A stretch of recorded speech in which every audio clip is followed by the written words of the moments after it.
আমরা প্রশংসা করলাম কার? সব সময় প্রশংসা করব কার? আল্লাহর প্রশংসা করলে লাভ না লস? আল্লাহ বলে, যদি আমার নিয়ামতের প্রশংসা করো আমি নিয়ামত বাড়িয়ে দেব, আর যদি নাশুকরি করো আমি এমন আযাব দেব, জেনে রেখো ইন্না বাতশা রাব্বিকা লাশাদীদ, নিশ্চয়ই তোমার রবের পাকড়াও, তোমার রবের অ্যাটাক, পানিশমেন্ট বড় ডেঞ্জারাস। কারণ আমি আল্লাহ সব সময় ধরি না, ধরলে ছাড়ি না, ধরে ধরে ধরে না, ধরলে আল্লাহ ছাড় দেয় কিন্তু ছেড়ে দেয় না, ঠিক কিনা? আমরা পুলিশকে যতটুকু ভয় পাই আল্লাহকে তার অতটুকু ভয় পাই না, তাই না? পুলিশ দেখলে অনেক ভয় পাই, র্যাব দেখলে অনেক ভয় পাই, বন্দুকের নল যদি মাথায় কেউ ধরে অনেক ভয় পায়, এর অর্ধেক আল্লাহরে ভয় পাই না, কারণ দেখি না যে। তো এই সব কিছুর চাইতে বেশি ভয় পাইতে হবে কাকে? আর সব সময় প্রশংসা করতে হবে কার? আল্লাহ এত নিয়ামত আমাদেরকে দিয়েছেন, এই নিয়ামতগুলো গুণে শেষ করা যাবে না। বিষ্ণু বলেছেন, সব সময় তোমার জিহ্বাটাকে আল্লাহর জিকির আর প্রশংসা দিয়ে ভিজিয়ে রাখবে। কি করবেন? ভিজিয়ে রাখবেন। আরব বিশ্বে আমরা যখন পড়াশোনা করতাম তখন দেখতাম যে রাস্তাঘাটে বিভিন্ন জায়গায় আজকারগুলো, আল আদঈয়াতুল মাসুরা, মাসনুন দোয়াগুলো তারা লিখে রাখত, যাতে মনের অজান্তেই তাদের চোখ ওই সাইনবোর্ডে পড়লে তারা যেন ওই দোয়াগুলো পড়তে পারে। রাস্তার মধ্যে লেখা থাকতো সুবহানাল্লাহ, আলহামদুলিল্লাহ, আল্লাহু আকবার, লা ইলাহা ইল্লাল্লাহ। আপনি উঁচু কোনো জায়গায় উঠবেন বা লিফটে দিয়ে উপরে উঠবেন, সিঁড়ি দিয়ে উপরে উঠবেন, ওঠার সময় বায়ে লেখা আল্লাহু আকবার। কারণ হাদিসে এসেছে, ইদা সাইদনা কাব্বারনা, আমরা যখন উপরের দিকে উঠতাম আমরা পড়তাম আল্লাহু আকবার। ওয়া ইদা নাযালনা সাব্বাহনা, আর যখন আমরা নিচের দিকে নামতাম আমরা পড়তাম সুবহানাল্লাহ। এজন্য হেঁটে হেঁটে কিংবা সিঁড়ি দিয়ে কিংবা লিফট দিয়ে, এলিভেটর দিয়ে আপনি যখন উপরের দিকে উঠবেন কি পড়বেন? আওয়াজ করে পড়েন, কি পড়বেন? আর নিচের দিকে নামলে কি পড়বেন? এই তাসবিহগুলো পড়ে পড়ে জিহ্বাটাকে ভিজিয়ে রাখার দরকার আছে না নাই? আমরা যেন আল্লাহর জিকির আর শুকর দিয়ে আমাদের হৃদয়টাকে, জিহ্বাটাকে সিক্ত করে রাখতে পারি। আল্লাহ তুমি তৌফিক দাও। ফরজ সালাতের পরে বিষ্ণুনবী তাসবিহগুলো পড়তেন, আমরা পড়তে চাই না। আল্লাহ রাসূল সাল্লাল্লাহু আলাইহি ওয়াসাল্লাম সালাম ফেরানোর পরে পড়তেন আল্লাহু আকবার, 3 বার পড়তেন আস্তাগফিরুল্লাহ, আস্তাগফিরুল্লাহ, আস্তাগফিরুল্লাহ, সুবহানাল্লাহ 33 বার, আলহামদুলিল্লাহ 33 বার, আল্লাহু আকবার 33 বার, লা ইলাহা ইল্লাল্লাহ ওয়াহদাহু লা শারীকা লাহু, লাহুল মুলকু ওয়া লাহুল হামদু ওয়া হুয়া আলা কুল্লি শাইইন কাদির। আয়াতুল কুরসি পড়তেন, লম্বা লম্বা অনেক দোয়া করতেন। এগুলো আমরা করি না, আমরা ছোট্ট একটা মোনাজাতের জন্য পাগল হয়ে যাই, তাই না? আসসালামু আলাইকুম ওয়া রাহমাতুল্লাহ, আসসালামু আলাইকুম ওয়া রাহমাতুল্লাহ, আল্লাহুম্মা আমিন বিরহমাতিকা ইয়া আরহামার রাহিমিন, তাই না? আমিন ইয়া আরহামার রাহিমিন। তো হইল কিছু? তাড়াহুড়ো করবেন না, তাসবিহ পড়বেন, জিকিরগুলো পড়বেন, এগুলো আপনার অন্তরটাকে সিক্ত রাখে। ফরজ সালাতের পরে আয়াতুল কুরসি পড়তে হয়। মান ক্বারা আয়াতুল কুরসি দুবুরা কুল্লি সালাতিন মাকতুবা লাম ইয়ামনাহু মিন দুখুলিল জান্নাতি ইল্লাল মাউত। প্রত্যেক ফরজ সালাতের পরে যে আয়াতুল কুরসি পড়ে তার জান্নাতে ঢোকার ব্যাপারে কোনো বাধা থাকে না একটি জিনিস ছাড়া, সেটা হলো তার মৃত্যু। লোকটা মরে না তাই জান্নাতে যায় না, মরলেই জান্নাত। প্রত্যেক ফরজ সালাতের পরে আয়াতুল কুরসি পড়বেন তো? আর সর্বাবস্থায় বেশি বেশি করে পড়বেন আস্তাগফিরুল্লাহ। কি পড়বেন? আমার সাথে আওয়াজ করে পড়েন আস্তাগফিরুল্লাহ, আর আওয়াজ করে পড়েন আস্তাগফিরুল্লাহ। বেশি বেশি যারা ইস্তেগফার করে তাদের 5টা লাভ। আওয়াজ করে বলতে হবে কয়টা? 5টা। নাম্বার 1, মান লাজিমাল ইস্তিগফার জাআলাল্লাহু লাহু মিন কুল্লি দীকিন মাখরাজা। যে সব সময় ইস্তেগফারের সাথে লাজিমা মানে লেগে থাকে, আঠার মতো। কিসের মতো? চুইংগাম খান না আপনারা? চুইংগাম যদি হাতের মধ্যে লাগান আঠার মতো লেগে থাকে না? বাচ্চারা আবার দুষ্টামি করে চুইংগাম খেয়ে আরেকজন চুলের মধ্যে লাগাই দেয়, আছে না নাই? তখন সরিষার তেল দিয়ে চুলাইতে হয়, তাই না? তো মান লাজিমাল ইস্তিগফার, যে ইস্তিগফারের সাথে আঠার মতো লেগে থাকে, সে 5টা জিনিস পায় জীবনে। চিল্লায় বলেন না, কয়টা? 1 নাম্বার, জাআলাল্লাহু লাহু মিন কুল্লি দীকিন মাখরাজা। সব বিপদ থেকে তার উদ্ধার করে কে? আল্লাহ। আমাদের জীবনে বিপদ আপদ আছে না নাই? কম না বেশি? কত বিপদ, কত ধরনের বিপদ, যে কোনো সময় দুর্ঘটনা হতে পারে, রোড অ্যাক্সিডেন্ট আছে না নাই? যে কোনো সময় গুম হয়ে যেতে পারে, আপনারা খুঁজে পাবেন আপনার স্বজনরা। যে কোনো সময় ক্রস ফায়ারের মধ্যে পড়তে পারেন, ঠিক কিনা? যে কোনো সময় বজ্রপাতে আপনি নিহত হতে পারেন, ভূমিকম্পের মাঝখানে পড়তে পারেন, দুজন কোবাকবি লাগছে, আপনি মাঝখানে হতে পারে না? জাআলাল্লাহু লাহু মিন কুল্লি দিকিন মাখরাজা। এরকম সব ধরনের বিপদ থেকে তারা রক্ষা করবে কে? যদি ইস্তেগফারের সাথে আঠার মতো লেগে থাকা যায়। এই হলো নাম্বার 1। নাম্বার 2, ওমিন কুল্লি হাম্মিন ফারাজা। যে সব সময় আঠার মতো ইস্তেগফারের সাথে লেগে থাকবে, আল্লাহ তাকে দুশ্চিন্তা থেকে মুক্তি দিবেন, তার কোনো টেনশন থাকবে না। সুবহানাল্লাহ পড়ে। আমাদের জীবনে টেনশন আছে না নাই?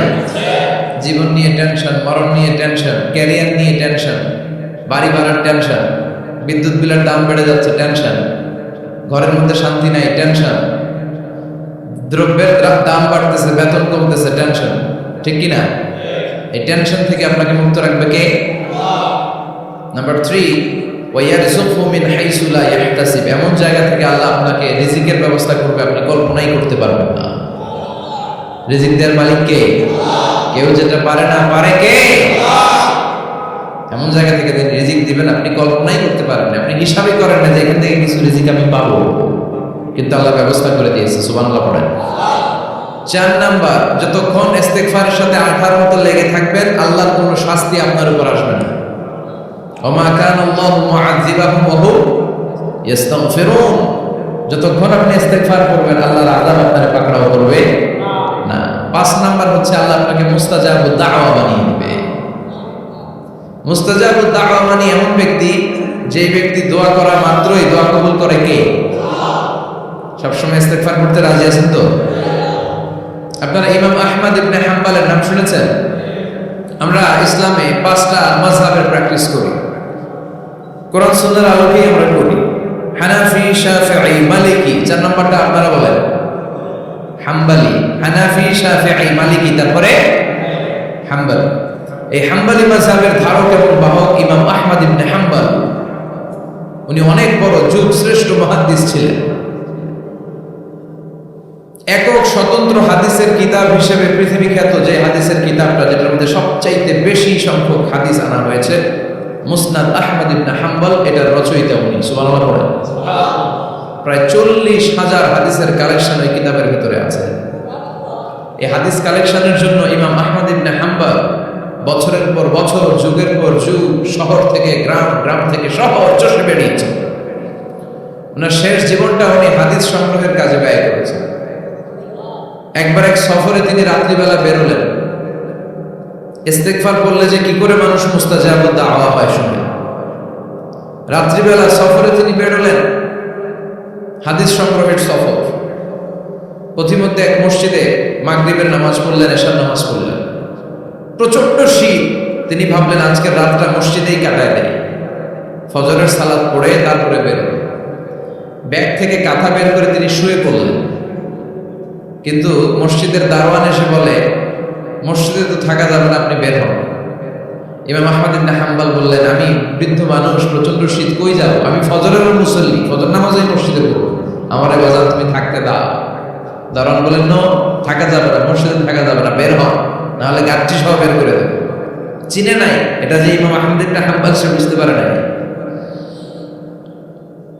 তো দারোয়ানের সাথে সুবিধা করতে না পেরে ইমাম আহমদ ইবনে হাম্বল ব্যাগ নিয়ে বেরোয় গেল। প্রচন্ড শীত, কাঁপছেন। হঠাৎ দেখে সামনে এক বাজার। ওই বাজারে এক খাব্বাজ বসে আছে। খাব্বাজ মানে রুটি বিক্রেতা। খাব্বাজ মানে যুবক, একজন রুটি বিক্রেতা, রুটি বিক্রি করে। যে যুবককে সালাম দিলেন, আসসালামু আলাইকুম। যুবক পড়লো, আলাইকুমুস সালাম। ইমাম আহমদ ইবনে হাম্বল বলল, যুবক, আমি মুসাফির মানুষ, থাকার জায়গা নাই, প্রচন্ড শীত।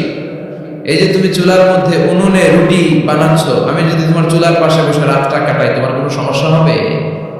যুবক বলেন, না, কোনো সমস্যা নাই। আহলান ওয়া সাহলান ওয়া মারহাবান বিক। খোশ আমদেদ, সুস্বাগতম, আসেন। আপনি আমার চুলার পাশে বসে আগুন পোহালে আমার সমস্যা কি? আসেন, আসেন, বসেন, আপনি মুরব্বী মানুষ। ইমাম আহমদ ইবনে হাম্বল আল্লাহ শুকরিয়া করে চুলার পাশে বসে শীতের রাতে চুলা থেকে তাপ নিচ্ছেন, আগুন পোহাচ্ছেন। আর তিনি দেখতে লাগলেন যুবক আটা দিয়ে রুটি বানায় আর পরে আস্তাগফিরুল্লাহ, রুটির খামির বানায় আর পরে আস্তাগফিরুল্লাহ, গোল গোল করে খামির দিয়ে দলা বানিয়ে সাজিয়ে রাখে আর পরে আস্তাগফিরুল্লাহ, রুটি বেলুন দিয়ে গোলে এটারে চুলার ভিতরে ঢুকায় আর কি পড়ে আস্তাগফিরুল্লাহ। ক্রেতা আসলে ক্রেতাকে রুটি দেয় আর পরে ক্রেতার হাত থেকে টাকা নিয়ে ক্যাশ বক্সে রাখে আর কি পড়ে। ইমাম আহমদ ইবনে হাম্বল তো অবাক, ঘটনা কি? আসার পর থেকে এই যুবকটার দেখতেছি খালি পড়ে আস্তাগফিরুল্লাহ আস্তাগফিরুল্লাহ। তিনি কৌতূহল বশত বললেন, যুবক মা লাকা ইয়া শাব দাইমান তাকরাউনা আস্তাগফিরুল্লাহ, হে যুবক তোমার ঘটনাটা কি? আসার পর থেকেই তুমি শুধু দেখতেছি পড়তেছো আস্তাগফিরুল্লাহ আস্তাগফিরুল্লাহ, কারণটা কি? যুবক বলে, আমি সবসময় ইস্তিগফারের সাথে আঠার মতো লেগে থাকি, আর লেগে থাকার কারণে এর বরকতে আল্লাহ আমাকে মুস্তাজাবুদ দাওয়া বানিয়ে দিয়েছে। মানে আল্লাহ আমাকে এমন বানিয়েছে যে আমি দোয়া করা মাত্রই আমার দোয়া কবুল করে কে? ইমাম আহমদ ইবনে হাম্বল বললেন, আনতা মুস্তাজাবুদ দাওয়া, তুমি মুস্তাজাবুদ দাওয়া, মানে তুমি দোয়া করলে সেটা কবুল হয়ে যায়? যুবক বলে, না আনা মুস্তাজাবুদ দাওয়া, আমি আমার জীবনে যত দোয়া করেছি সব কবুল করে নিয়েছে কে? আমি মুস্তাজাবুদ দাওয়া, আমি দোয়া করতে দেরি কবুল হতে সেটা দেরি হয় না। তবে আমার পুরো জীবনের সব দোয়া কবুল হলেও একটা দোয়া এখনো কবুল হয় নাই। এটা শুনে ইমাম আহমদ ইবনে হাম্বলের কৌতূহল, কিউরিসিটি আরো বেড়ে গেল। তিনি বললেন, তোমার জীবনের সব দোয়া কবুল হয়েছে, একটা দোয়া কবুল হয় নাই, কি সেই দোয়া আমারে বলো? যুবক বলে, আমার জীবনে যে দোয়াটা কবুল হয় নাই সেটা হচ্ছে আমি আল্লাহর কাছে দোয়া করে বলেছিলাম, আল্লাহ শুনেছি এই জামানার সবচেয়ে বড় মুহাদ্দিসের নাম হচ্ছে ইমাম আহমদ ইবনে হাম্বল, আমি যেন এই ইমাম আহমদ ইবনে হাম্বলের কপালে একটা চুমু দিয়ে মরতে পারি, তুমি তৌফিক দিও। ইমাম আহমদ ইবনে হাম্বল নিজেকে আর ধরে রাখতে পারলেন না, চোখের পানি ছেড়ে দিলেন, যুবককে জড়িয়ে ধরলেন আর বললেন, ইয়া শাহ, আহমদ ইবনে হাম্বলের কপালে চুমু দেওয়ার জন্য আহমদ ইবনে হাম্বলের দরবারে তোমার যাওয়ার দরকার নাই, আহমদ ইবনে হাম্বল নিজেই তোমার দরবারে ছুটে এসেছে। আনাল আহমদ ইবনে হাম্বল, আমি নিজেই আহমদ ইবনে হাম্বল, চিল্লায়ে পড়েন আল্লাহু আকবার। যুবকটি চিৎকার মেরে সাইয়েদনা আহমদ ইবনে হাম্বলকে জড়িয়ে ধরল, আহমদ ইবনে হাম্বলের হাতে হাত রেখে মুসাফা করলো, আহমদ ইবনে হাম্বলের কপালে একটা চুমু এঁকে দিল আর বলল, ইয়া আহমদ ইবনে হাম্বল, এই ইস্তিগফারের কারণে আমার জীবনের সব দোয়াই কবুল হয়ে গিয়েছে। আপনি সবসময় যদি ইস্তিগফারের সাথে লেগে থাকেন, আপনার মুস্তাজাবুদ দাওয়া বানাবে কে? এজন্য অবসরে যখন কোনো কাজ থাকে না, বেশি বেশি ইস্তিগফার করা যাবে না, ইস্তিগফারের সাথে আঠার মতো লেগে থাকা যাবে না। আওয়াজ করে পড়েন আস্তাগফিরুল্লাহ, আরো জোরে পড়েন আস্তাগফিরুল্লাহ, আরো জোরে পড়েন আস্তাগফিরুল্লাহ। আল্লাহ আমাদের ইস্তিগফার তুমি কবুল করো, আরো জোরে পড়ি আমিন। আসলে আমরা আল্লাহর নামের 3টা তাকবীর পড়ব, 3টা তাকবীর পড়ে আমরা কোরআনের তাফসীরের দিকে যাব। আমি পড়ব লিল্লাহি তাকবীর, আপনারা পড়বেন আল্লাহু আকবার। আওয়াজ করে পড়তে হবে, আল্লাহ বলেছেন ঘোষণা দাও, আমার সাথে সাথে পড়েন আল্লাহু আকবার। এই অধ্যক্ষ গোলাম সরোয়ার সাইদি পীর সাহেব আড়াইবাড়ি দরবার, কথা বলেছে ডক্টর আবুল কালাম আজাদ বাশার সাহেব, মুহাদ্দিস মদিনাতুল উলুম কামিল মাদ্রাসা, কথা বলেছেন মাওলানা মুহাম্মদ নুরুজ্জামান সাহেব। সব বড় বড় ওলামা ইকরামদেরকে এখানে দাওয়াত দেওয়া, এটা খুব ভালো একটা সিদ্ধান্ত। দ্বিতীয় রজনীতে আজকে আমরা কথা বলছি, আমার আগে কথা বলেছেন মুফতি আনম মাইনুদ্দিন সিরাজি, সাবেক অধ্যক্ষ চান্দিনা আলামিন কামিল মাদ্রাসা, কথা বলেছে হাফেজ মুসলিউদ্দিন সাহেব। যারা এখানে কথা বলেছে তাদের কথাগুলো যেন আল্লাহ আমরা আমল করতে পারি, তৌফিক দাও। এই মাদ্রাসাকে তুমি হেদায়েতের মার্কাজ হিসেবে কবুল করো। এই মাদ্রাসার গভর্নিং বডিতে যারা আছে, অভিভাবক মণ্ডলীর সদস্য যারা আছেন, এই মাদ্রাসাকে যারা ভালোবাসেন, যারা মাদ্রাসার জন্য কাজ করেন, ভালো চিন্তা করেন, আল্লাহ সবাইকে তুমি কবুল করো। আসলে আমরা সরাসরি কোরআন থেকে কিছু কথা শুনি। আমি শারীরিকভাবে আজকে একটু অসুস্থ, আমি আল্লাহর কাছে সুস্থতা কামনা করছি যে অল্প কিছুক্ষণ যেন কোরআন থেকে কিছু কথা আপনাদেরকে শোনাতে পারে, এবং আপনাদের কাছে দোয়া চাই যেন আজকের এই শেষ রজনীতে আমরা এমন কিছু কথা শুনতে পারি যে কথাগুলো আমাদের দুনিয়া এবং আখিরাতে কল্যাণকর হবে, নাজাতের ওসিলা হবে। আমরা পড়ি আমিন। অনেক লম্বা একটা সফর দিয়ে এসেছি, এই শীতের সিজনে সফরে সফরে আমাদের দিন কেটে যায়। Life passes and time flies, সময় চলে যায়, জীবন কেটে যায়। তো এই সফরগুলো যেন আল্লাহ ইসলামের জন্য কবুল করে। আমি আমার খুতবার শুরুতে সূরাতুত তিন থেকে তেলাওয়াত করেছি। আসুন এই সূরাটি থেকে আমরা কিছু কথা শুনি, আমলের নিয়তে, ইখলাসের নিয়তে। সূরাটার নাম হচ্ছে সূরাতুত আত-তিন। সবাই বলেন সূরার নাম কি? এটি মাক্কি সূরা। কি সূরা? এই সূরার আয়াত সংখ্যা ৮টি। কয়টি? আমরা জানি কোরআনের সূরাগুলো দুই ভাগে বিভক্ত, একটা মাক্কি, একটা মাদানী। সেই হিসেবে এই সূরাটি মাক্কি। এই সূরাটি কি? মাক্কি। কোরআনের চ্যাপ্টারগুলো নিয়ে মাঝে মাঝে ভাববেন যে কত ধরনের চ্যাপ্টার আল্লাহ দিলেন। সূরাকে আরবিতে বলে চ্যাপ্টার। সূরাকে আরবিতে কি বলে? তাহলে আওয়াজ করে উত্তর দেন তো, কোরআনের ভেতরে চ্যাপ্টার আছে কয়টা? 114টা। এই চ্যাপ্টারের নাম দিলেন তিনি ফলের নামে। সুবহানাল্লাহ বলেন। তিন মানে ডুমুর ফল। তিন মানে কি? ডুমুর ফল। খেয়েছেন কখনো? খান নাই? শিকার করে হয়? গাছ আছে শিকার করে? নাই না? আছে? ছোটবেলা আমরা শুনতাম ডুমুর ফল খেলে নাকি মানুষ পাগল হয়ে যাবে। আপনারা শুনছেন? এরকম অনেক আজে বাজে কথা কিন্তু আমরা ছোটবেলা শুনেছি, যেগুলোর ভিত্তি নাই। বলা হতো পরীক্ষার দিন সকালে কেউ যদি ডিম খেয়ে যায় তাহলে পরীক্ষা নাকি ডিম পায়। এটা ভুয়া কথা, ডাহা মিথ্যা। আমি সব সময় ফাইনাল পরীক্ষার দিন সকালে ডিম খেয়ে যেতাম আর পরীক্ষা দিয়ে ফার্স্ট হয়ে যেতাম। এজন্য ডিম খেয়ে গেলে কেউ ডিম পায় না। আমরা বিশ্বাস করি খাইরিহি ওয়া শাররিহি মিনাল্লাহি, ভালো হোক মন্দ হোক করে কে? আবার ছোটবেলায় বলা হতো ওষুধ খাওয়ার সময় বিসমিল্লাহ বলবি না, কারণ বিসমিল্লাহ বললে বরকত হয়, তোর রোগে বরকত হয়ে যাবে, মানে তোর রোগ বেড়ে যাবে। কি ডাকাত, ভুয়া কথা। সব ভালো কাজের আগে বিসমিল্লাহ। অবশ্যই আপনি ওষুধ খাওয়ার আগে বিসমিল্লাহ পড়বেন। কি পড়বেন? আমাদের দেশে শেখানো হয় ওষুধ হাতে নিয়ে যখন তুমি খাবা তখন পড়বা আল্লাহু শাফি আল্লাহু মুআফি। এটারে উল্টে আবার বাংলাদেশে আল্লাহ শাফি আল্লাহ মাফি। শব্দটা মাফি না, শব্দটা হচ্ছে মুআফি। আল্লাহু শাফি আল্লাহু মুআফি। খেয়াল থাকবে, পড়েন আল্লাহু শাফি আল্লাহু মুআফি, আল্লাহু শাফি আল্লাহু মুআফি। এটা কোনো হাদিসে নাই, পড়তে বলা হয় নাই, তবে অর্থটা খুব সুন্দর। আল্লাহ তিনি শিফা দান করেন, আল্লাহ রোগ থেকে মুক্তি দান করেন। ওষুধ আমি খাচ্ছি, মেডিসিন খাওয়া সুন্নাহ, কিন্তু ওষুধ আমারে শেফা দেয় না, মুআফাত দেয় না। আমারে শেফা দেয় কে? এই ঘোষণাটা, অ্যানাউন্সমেন্টটা বেশ ভালো, আপনি পড়তে পারেন, কিন্তু সুন্নাহ মনে করে না। এটা ভালো অর্থ, তাই পড়ি। আর বিসমিল্লাহ অবশ্যই পড়বেন। সব ভালো কাজের আগে কি? বিসমিল্লাহ। আল্লাহ বোঝার তৌফিক দান করো। তো এই যে এগুলো ভুয়া কথা, মাশহুর, এগুলোকে বলে মাশহুরুন বাইনা আলসিনাতিন নাস, মানুষের ঠোঁটে ঠোঁটে মুখে মুখে প্রচলিত, কোনো ভিত্তি নাই। এরপরে ছোটবেলা শুনতাম জট কলা খাওয়া যাবে, মানে জোড়া কলা খেলে নাকি 2 বাচ্চা হয়, যমজ বাচ্চা নাকি হয়, একসাথে 2 বাচ্চা, বলে না? আমি আরো বেশি বেশি খাইতাম, বলতাম এটা তো আরো ভালো, এক লোকের 2 বাচ্চা হলে 2 বারের কষ্ট একবারে সারল, তাই না? এক একটা মায়ের এক একটা বেবি জন্ম দিতে কষ্ট হয় না? শুধু কষ্ট, কি পরিমাণে কষ্ট এটা মা জানে, বাবা জানে না। এজন্য বিষ্ণু বলেছেন মায়ের মর্যাদা বাবার চেয়ে কয় গুণ বেশি। আবার আল্লাহ বলেছেন হামালাতু উম্মুহু, বাবা তোমার পেটে ধরে নাই, পেটে ধরেছে কে? ওয়াহানান আলা ওয়াহান, ব্যথা কষ্ট জ্বালা পেইন বাবা সহ্য করে নাই, করেছে কে? অফিসালহু ফি আমাইন, 2 বছর তোমারে বাবা দুধ খাওয়ায় নাই, দুধ খাওয়ালো কে? মায়ের এক ধার দুধের দাম কাটিয়া গায়ের চাম, পাপস বানাইলে ঋণের শোধ হবে না, এমন দরদি হবে কেউ হবে না আমার মা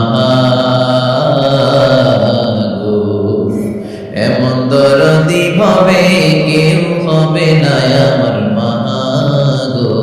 ঠিক কি না? বিষ্ণু বললেন কাতাতা জিলদাক, গায়ের চামড়াগুলো কেটে কেটে রোদে শুকিয়ে যদি মায়ের পায়ের 2টা জুতাও বানিয়ে দাও, ছোটবেলা যে দুধ খেয়েছো সেটার 1 ঢোক দুধের শোধ আদায় হবে না। এজন্য পৃথিবীতে এসেছি, তাই না? সিজারিয়ান বেবি খুব কম, থাকলে 1-2টা। নর্মাল প্রসেসে একটা বাচ্চাকে ডেলিভারি করতে একটা মায়ের যে কত কষ্ট হয় আপনি কল্পনাই করতে পারবেন না। চিকিৎসা বিজ্ঞান বলে একজন সুস্থ মানুষ ব্যথার একটা ইউনিট আছে, মাত্রা, ব্যথা মাপার একক। 45 ইউনিট পেইন বা ব্যথা একজন মানুষ সহ্য করতে পারে। ব্যথার তীব্রতা বা মাত্রা যদি 45 ইউনিটের বেশি হয়, যদি ছাড়িয়ে যায়, হয় লোকটা বেহুশ হবে, নয় মরে যাবে। আমার আর আপনার মা যখন আমাদেরকে নর্মাল প্রসেসে ডেলিভারি করেছেন, তখন তারা 45 না 57 ইউনিট প্লাস 57 থেকে 60 ইউনিটের পেইনও তারা ছাড়িয়ে গেছে। 57 ইউনিটেরও বেশি ব্যথা তারা সহ্য করেছে, যেটা কোনো অ্যাক্সিডেন্টে আপনার দেহে 206টা হাড্ডি আছে, তো 20টা হাড্ডি একসাথে কোনো অ্যাক্সিডেন্টে ভেঙে গেলে যত ব্যথা, তার চেয়েও বেশি ব্যথা। এজন্য মায়ের মনে কষ্ট দেয়া যাবে? মায়ের মনে কষ্ট দিয়ে জীবনে কেউ সফল হতে পারে নাই। সাইয়েদনা মুসা আলাইহিস সালাম আল্লাহর একবার জিজ্ঞেস করলেন, আল্লাহ মাইয়াকুনু জালিসি ইয়াউমাল কিয়ামা, আল্লাহ আমার সাথে কিয়ামতের দিন জান্নাতের সাথী কে হবে?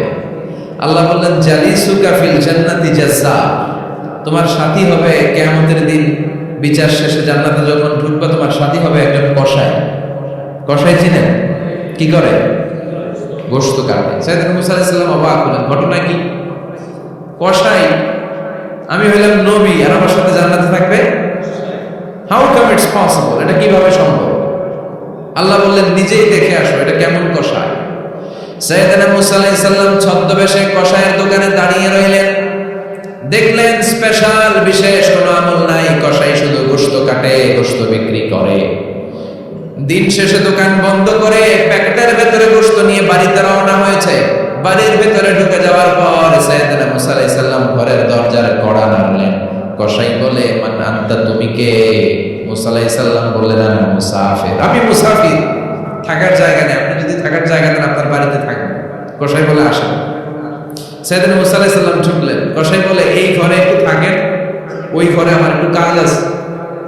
মুসা আলাইহিস সালাম বললেন, যান, কাজ সেরে আসেন। মুসা আলাইহিস সালাম খেয়াল করলেন, ওই ঘরে মাচার উপর থেকে বয়োবৃদ্ধ এক নারীকে তিনি নামিয়ে গোসল করালেন, টাওয়াল দিয়ে গা মুছিয়ে দিলেন, নতুন জামা পরিয়ে দিলেন।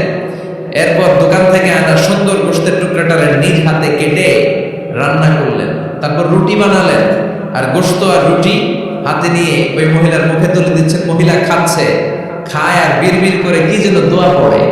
সুবহানাল্লাহ বলবেন না? ওই মহিলাকে খাওয়ানোর পরে কসাই সাইয়েদনা মুসা আলাইহিস সালামকে মেহমান হিসেবে খাবার নিয়ে আসলেন।